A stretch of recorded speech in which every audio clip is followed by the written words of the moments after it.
Shalom, shalom, shalom, peuple de Dieu, soyez bénis au nom de Jésus-Christ. Je suis votre frère Edgar Brice Biefo et certainement vous avez reçu des invitations à une plateforme appelée Café Prophétique et c'est la première capsule que je vous envoie ce matin comme un bon petit déjeuner. C'est vrai qu'il est 8h48 et nous sommes en confinement.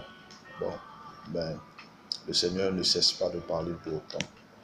Alors, je veux partager avec vous la pensée de Dieu par rapport à tout ce que nous sommes en train de vivre et est une bénédiction pour l'Église. Parce que ce temps que nous vivons est un temps que Dieu met pour attirer l'attention de l'Église. Pour attirer l'attention de l'Église. Ce n'est pas encore la fin, mais ce sont les bruits de la fin.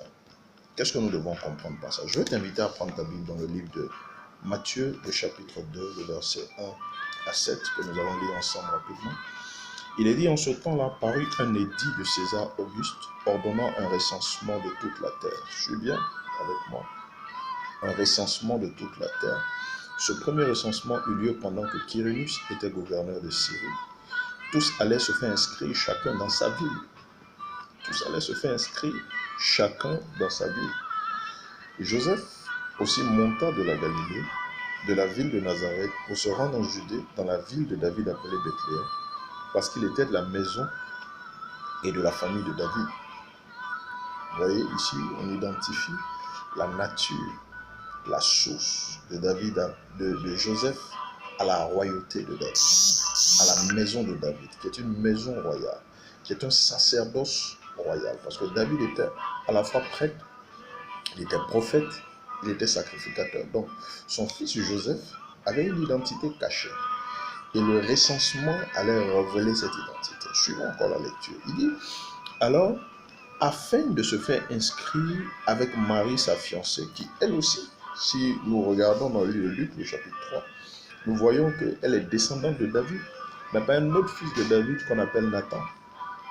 Amen. Donc les deux provenaient de la maison de David.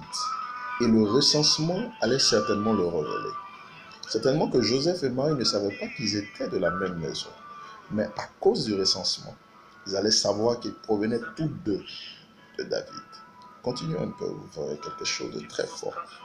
Et la Bible dit au verset 6, pendant qu'ils étaient là, le temps où Marie devait accoucher arriva. Et elle enfanta son fils premier-né, elle emmaillota et le coucha dans une crèche, parce qu'il n'y avait pas de place pour eux dans l'hôtellerie. Bien-aimés, pendant que je lisais ce texte sous l'inspiration du Saint-Esprit, par la conduite du Saint-Esprit, je ne comprenais pas quel était le message de Dieu pour une situation que nous vivons aujourd'hui qui alarme le monde. Mais le Seigneur m'a dit ceci. Il m'a dit: le témoignage de Jésus est l'esprit de la prophétie. Et encore, l'esprit de la prophétie, c'est le témoignage de Jésus-Christ. Donc tout ce qui est caché dans la parole de Dieu comme une parole prophétique a un seul objectif, c'est de révéler Christ, c'est de révéler Jésus-Christ, c'est de révéler la nature de Jésus, c'est de révéler le mouvement de Jésus-Christ par rapport à son Église. Alors voilà ce qui se passe. Le Seigneur me dit à l'Église que le temps que nous vivons, ce sont les bruits de la fin. Ce n'est qu'un recensement, mais un recensement qui se fait à l'échelle mondiale. C'est une alerte que Dieu envoie pour regrouper ses troupes, pour que chacun vienne s'identifier à sa nature, pour que chacun vienne s'identifier à quoi? À sa race. Chacun vienne s'identifier à sa provenance. D'où proviens-tu? Proviens-tu d'ici? Ton village est où? Tu te recenses où? Tu es un citoyen de qui? Tu es un citoyen de quelle ville? Tu proviens d'où? Quelle est ta nature? Es-tu sacrificateur? Es-tu prophète? Es-tu roi? Quelle est ta lignée?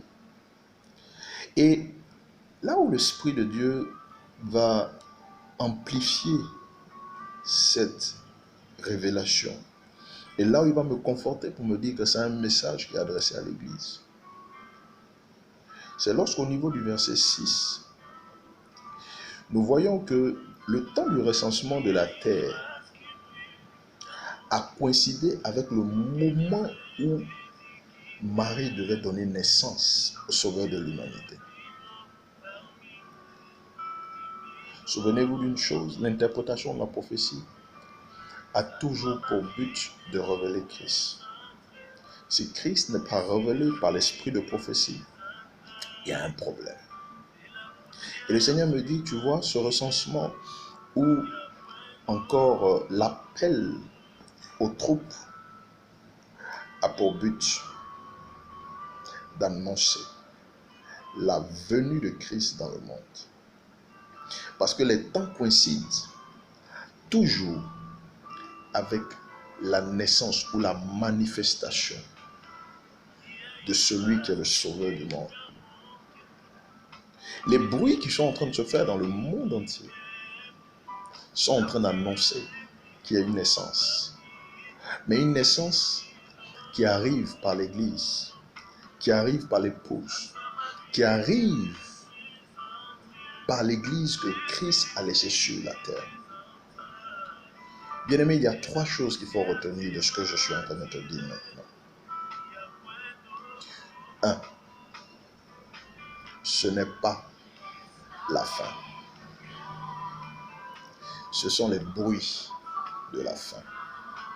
2. Chacun doit identifier sa position devant Dieu. Dans le livre d'Apocalypse chapitre 2, verset 11, l'Esprit dit expressément à l'Église. L'Esprit ne parle pas au monde. L'Esprit parle à l'Église. Il dit que celui qui a des oreilles pour entendre, entende ce que l'Esprit dit à l'Église. Cette parole est pour l'Église. Ce message est codé pour l'Église. Église de Jésus. Tu as retenu pendant longtemps Christ dans les murs. Aujourd'hui, les murs sont descendus. Tu as retenu longtemps Christ dans les messages. Aujourd'hui, les messages, on ne les entendra plus comme on les entendait avant. Parce que Dieu fait coïncider 2 temps en même temps. Le temps où toute la terre souffre, le temps où toute la terre part, mais le temps aussi où Christ doit entrer dans le monde. Notre responsabilité, ce n'est plus de chercher le confort. Parce que vous voyez, au verset 7, la Bible dit qu'avec une simplicité, la mère de Jésus-Christ l'a emmailloté. Et c'est dans une crèche, c'est dans le manque de confort que celui qui est le sauveur du monde est venu, dans une simplicité. Pendant qu'il y avait de la ferraille sur la terre, il y avait une indisponibilité totale. Il est venu dans la discrétion. Il est venu dans la simplicité. Église de Dieu, écoute le message. Écoute le message.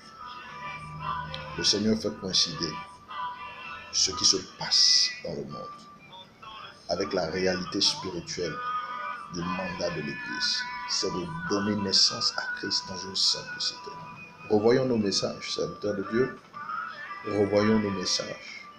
Il est l'heure de parler du retour de Christ. Il est l'heure d'être revêtu du manteau de lit pour annoncer et aplanir les sentiers du retour du Seigneur. Église de Dieu, le Seigneur est en train de rebattre ses troupes. Il est en train de te ramener sur les fondements. Il te ramène au message original. Que la main du Seigneur soit avec toi. Toi qui m'écoutes, tu peux te poser la question de savoir, mais qu'est-ce que je dois faire? Je n'entends rien de la part de Dieu. Tout le monde est paniqué. Je vais te dire qu'il y a 2 choses primordiales à faire. Selon ce que le Seigneur m'a dit, il y a 2 choses à faire. La première chose, c'est d'avoir l'attitude d'Habakkuk. c'est de se positionner comme un intercesseur. Habakkuk a dit, je me tenais à mon poste pour voir ce qu'il me dirait et ce que j'aurais à répondre. Si tu analyses bien l'époque d'Habakkuk et l'époque dans laquelle nous sommes aujourd'hui, c'est la même époque. Mais c'était un prophète authentique, quelqu'un qui connaissait le rôle du prophète. Il plaidait pour les hommes. La première attitude à avoir, enfant de Dieu, ce n'est pas de chercher des intercesseurs. Tu es un intercesseur. Ta voix est entendue dans le ciel. Ta prière est ce qui transforme les circonstances.